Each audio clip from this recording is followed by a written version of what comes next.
Madam আমাকে পদক নিয়ে আমাকে বলছে আপনার 3 ধারায় আমি একটা অনুষ্ঠান করব, সেটা আপনি সকল ভূমিভিত্তিক ডাক্তারদেরকে একতা করবেন এবং সচেতনামূলক বলতে আমাদের 2023-এর যে ফসল আইন, এই আইনটা সম্বন্ধে আসলে আমরা কেউ জানি না।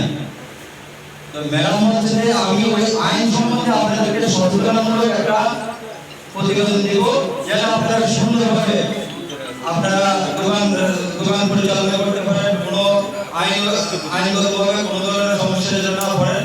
এই বিষয়ে আমাকে অবগত করে যে আমি আমার যে সংগঠনের একটি গ্রুপ আছে সবাইকে নিয়ে বসে আমি আজকে এই সিদ্ধান্তটা নিয়েছি। তো যাক, শুক্র আলহামদুলিল্লাহ আপনারা যথেষ্ট সময় দিচ্ছে উপস্থিত হওয়ার জন্য আমি আপনাদের কাছে কৃতজ্ঞতা প্রকাশ করছি।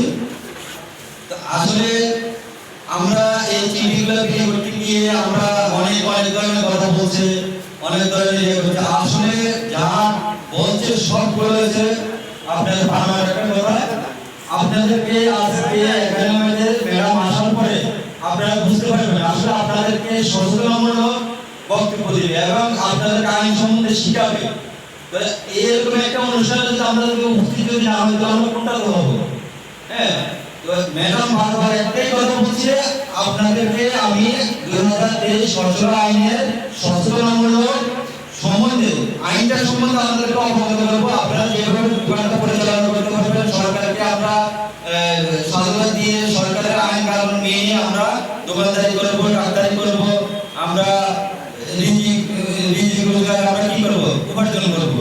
তো ম্যাডাম আসলে সঠিক পথে চলার জন্য আজকে আমাদের এই অনুষ্ঠানটা। তো আমি আপনাদেরকে অনুরোধ করবো, ম্যাডাম আমাকে একটু আগে ফোন দিয়েছে, ম্যাডাম ওইখান থেকে রওনা দিয়েছে, হয়তো এখান থেকে আসতে যেটুকু সময়